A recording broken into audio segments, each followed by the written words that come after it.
Le DaFresh Morning, c'est 104.5 tonnes de bonne humeur.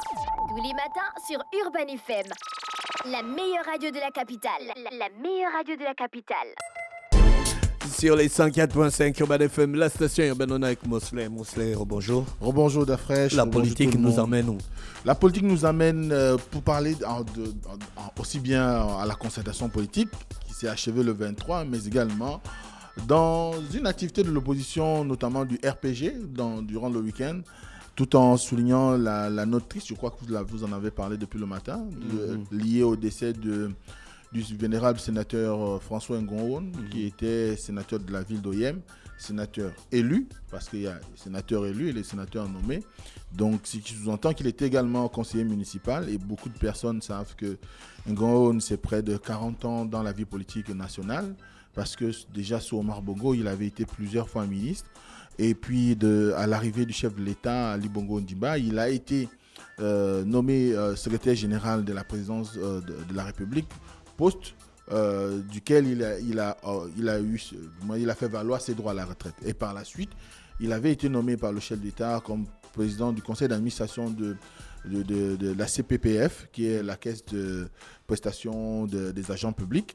Mais également, comme je le disais tout à l'heure, il a participé aux élections qui se sont tenues en 2018, notamment aux élections locales, qui par la suite ont abouti à son élection en tant que sénateur de la commune d'Oyem. Donc c'est une personnalité importante de la vie politique d'abord de la province du Haut-Lintham, du Gabon, mais surtout de la ville d'Oyem qui part. Et là, c'est un second décès de la part d'un élu national à la suite de celui de Daniel Ndoumboubam, qui est également sénateur, mais cette fois nommé, et qui nous a quittés l'année dernière. Donc c'est avec beaucoup de tristesse, évidemment, qu'on ne peut que saluer la mémoire de Ngongon, qu'on appelait affectueusement Ebou Aoyem.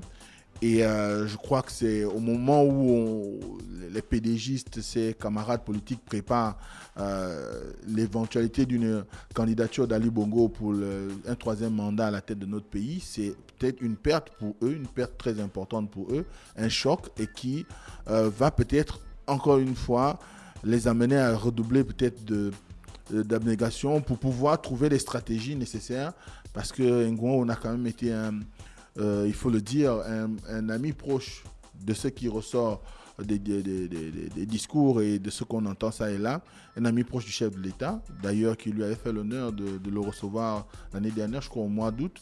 On l'avait d'ailleurs, il y avait eu une photo d'ailleurs avec le président actuel de la HAC, Ngoo Moussavou. Et on disait qu'il était un des intimes du chef d'État du fait de leur militantisme au sein du Parti démocratique gabonais dans le courant qu'on appelle les rénovateurs à l'époque. Donc aujourd'hui, c'est une perte pour le Gabon, pour la province du Haut-Lintham, mais surtout pour la ville d'Oyem. D'accord. Le Premier ministre a fait une conférence de presse vendredi à 13h. Oui. À 14h. À 14h, 15h. Normalement, c'était 15h. Donc, effectivement, le Premier ministre a fait une conférence de presse pour replacer le contexte de ce qui a prévalu lors de la concertation politique, laquelle concertation politique a mis en exergue un certain nombre de propositions, ou encore un certain nombre on va dire, de propositions pour pouvoir amener le gouvernement à statuer sur le besoin d'aller vers un processus électoral apaisé, parce que l'ambition de départ, c'était d'organiser cette concertation en vue de pouvoir arriver à une situation d'accalmie au moment durant le processus électoral et jusqu'à sa fin, donc ce qui sous-entend aussi la période post-électorale. Et il a resitué les points qui ont fait l'objet d'un consensus et ceux qui ont été laissés à la charge de la commission, du moins du comité de suivi qui devrait être mis en place à l'issue de cette concertation. Évidemment, tout le monde a pris connaissance des différents points. On a par exemple le retour à un scrutin uninominal à tour unique, la révision je cite pêle-mêle, la révision de l'âge de prétention pour être, par exemple, président de la République, on est parti de 18 pour 30 ans. Celle des sénateurs qui est partie de 40 à 35 ans. Les députés sont restés à 18 ans. On peut être député au Gabon à 18 ans, comme on peut être maire au Gabon à 18 ans. Ensuite, vous avez les différentes cautions également qui ont été revues. Vous avez le fait du maintien de la non-limitation des mandats. Donc, il y a comme ça, pêle-mêle, un certain nombre de points qu'il a énumérés. L'ambition pour lui était de resituer le cadre et de faire comprendre aux uns et aux autres que l'opposition et la majorité ont travaillé de concert pour pouvoir trouver le juste milieu qui permettrait à chacun, en fonction de son agenda, l'agenda de l'opposition n'était pas nécessairement l'agenda de la majorité, et que, au sortir de cette concertation, que nombreux, aussi bien les participants, donc les délégués déjà, ont salué, mais surtout le chef de l'État qui a félicité les acteurs politiques pour avoir fait montre de patriotisme en faisant taire leurs égos pour arriver à des conclusions qui soient de nature à pouvoir être implémentées soit en loi ou encore on va dire en texte de loi ou je sais pas, décliné sous autre forme de procédure pour qu'elle ait on va dire, qu'elle revête un caractère légal et que ces propositions-là puissent arriver à convaincre le plus grand nombre de Gabonais. Et ensuite, il s'est prêté au jeu de questions-réponses.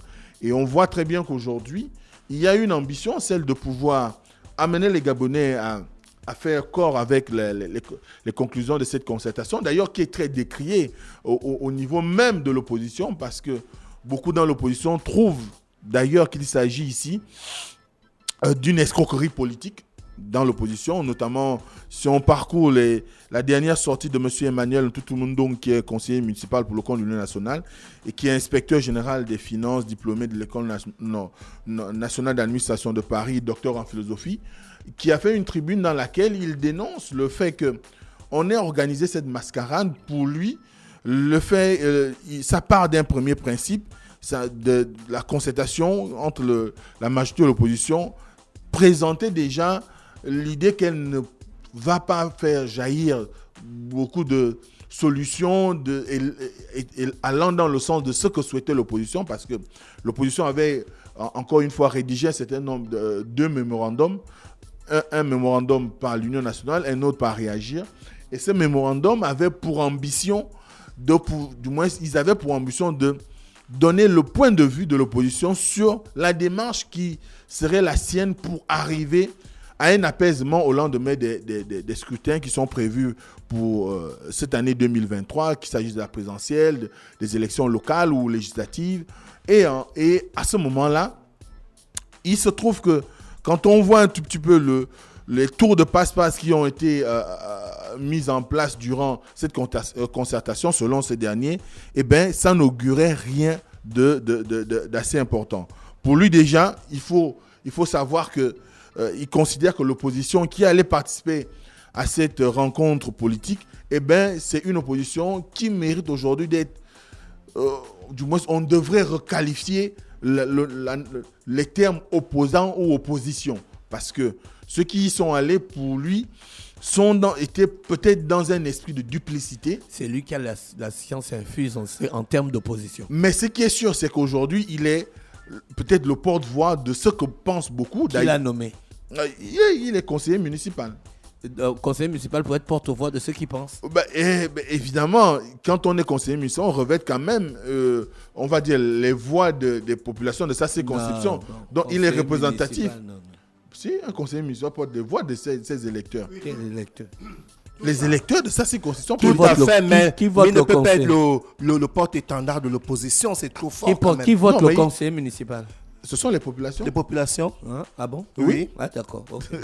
Mais sauf qu'il ne peut pas être le porte-étendard de l'opposition. Ce n'est pas une question d'être porte-étendard. Mais quand il vient, il jouit de sa liberté. On devrait requalifier le terme opposition. Oui.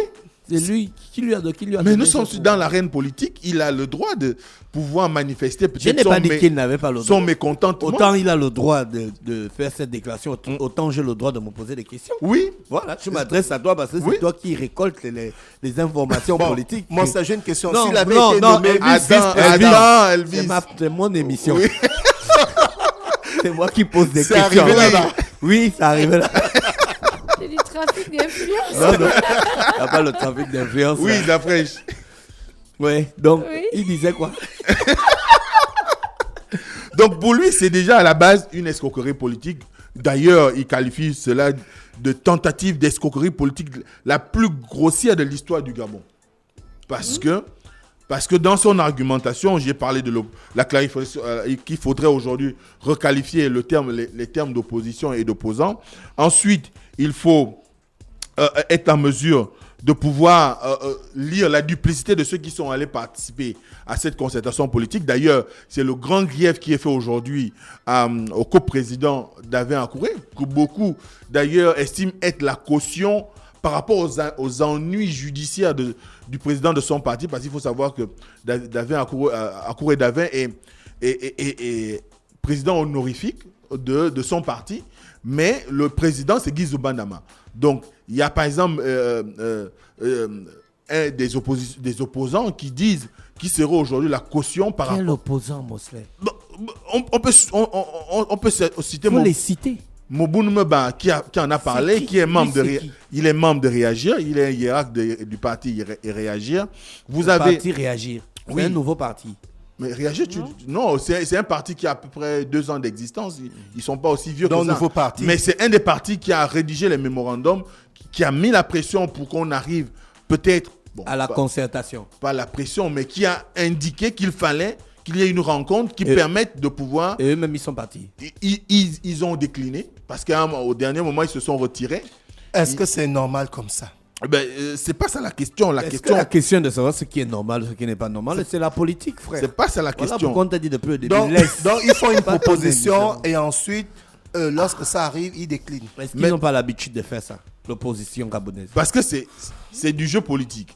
Et ils n'ont pas trouvé satisfaction. D'ailleurs, même quand vous regardez, Mike Joktan également a été assez clair sur la qualité des travaux qui ont été livrés. Pour lui, il estime que ça dénoterait aujourd'hui on va dire, on est dans une phase où on prépare à nouveau un passage en force que lui et les siens n'admettront pas, qui ne vont pas accepter et que ça ne se passera plus. Donc, à ce moment-là, on voit bien qu'il y a aujourd'hui, en ce qui concerne la concertation politique, l'idée que les oppositions ou l'opposition qui a représenté le camp de l'opposition, j'y arrive, merci, est dans une situation... Mike Joktan, il est député. Mike Joktan, non, il n'est pas député. Il est président d'une formation politique, le Gabon Nouveau. Ils ont les élus à l'Assemblée nationale. Non, c'est un parti qui est né il y a pas très longtemps, mais il est candidat déclaré à la présidentielle. D'accord. Donc, ça lui donne quand même la latitude de pouvoir Donc, un s'exprimer. gars comme Akouré Davin qui est député, élu par les populations. Toi, tu es opposant, sans mandat politique, sans crédibilité et légitimité politique, tu critiques l'autre. Suffit-il d'être élu pour qu'on ne Ça puisse pas participe de la crédibilité de la politique dans un pays. Oui, mais la discussion, la critique Mais aussi alors fait partie du monde politique.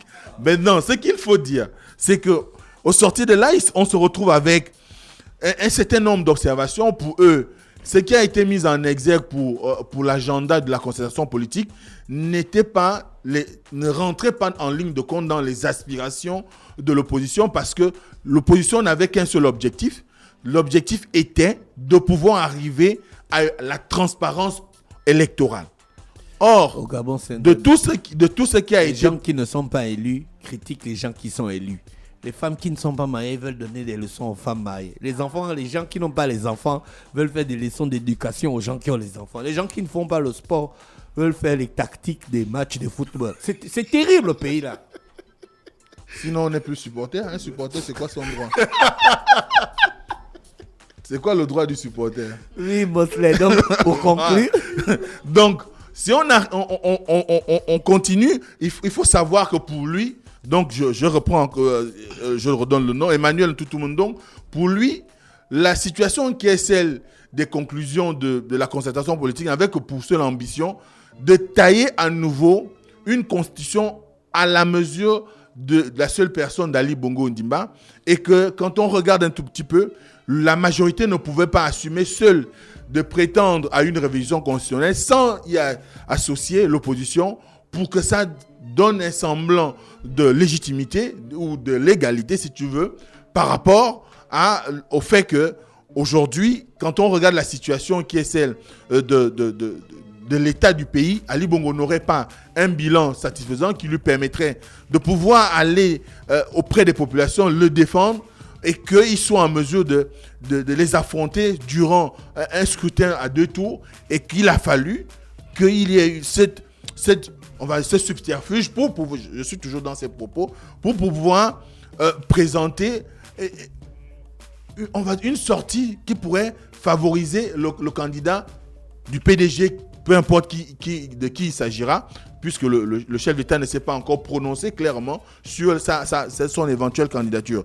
Et là, toutes ces critiques qui sont renvoyées à l'opposition, notamment par rapport à sa participation, tiennent encore quand on voit des personnalités telles que Laurent Ngomezu, qui a participé à la concertation politique et qui était rapporteur pour l'opposition, aller encore mener des campagnes pour la mise en place d'une situation de transition. On se pose la question de savoir si il était convaincu de sa participation à la concertation politique. Parce que normalement, en allant à la concertation politique, l'objectif aurait dû être celui de faire en sorte qu'il y ait la mise en place d'un certain nombre de mécanismes qui permettent à ce que chacun sorte de là serein et ne pas continuer sur les démarches qui étaient déjà auparavant énoncées. Or, Laurent Ngomezu était samedi dernier du côté de Dozangue pour continuer à mener la campagne pour l'appel à la mise en place d'une période de transition, ce qui sous-entendrait en filigrane que pour lui, il n'est pas convaincu qu'Ali Bongo soit capable peut-être de pouvoir être celui qui peut à nouveau se présenter à l'élection présidentielle, ou que pour lui, l'élection présidentielle ne servirait à rien.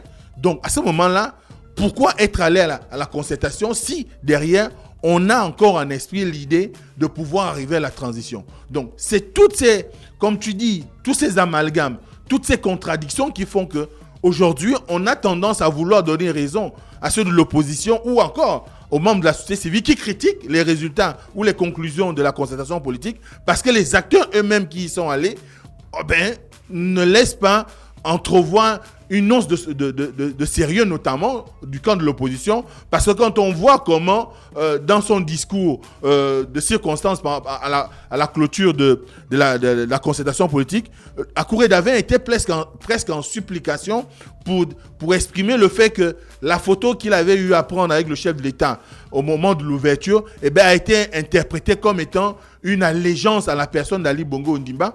Et c'est tout ça qui fait qu'aujourd'hui, ceux qui font la critique ont tendance à y voir une certaine collusion, ont tendance à y voir, on va dire, un certain marchandage qui se serait passé pour arriver à cette concertation politique, alors que l'opposition, dans sa grande majorité, attendait beaucoup des conclusions pour pouvoir s'assurer des lendemains électoraux apaisés, notamment avec la mise en place d'un certain nombre de mécanismes, comme je l'ai dit tout à l'heure, permettant à la transparence électorale.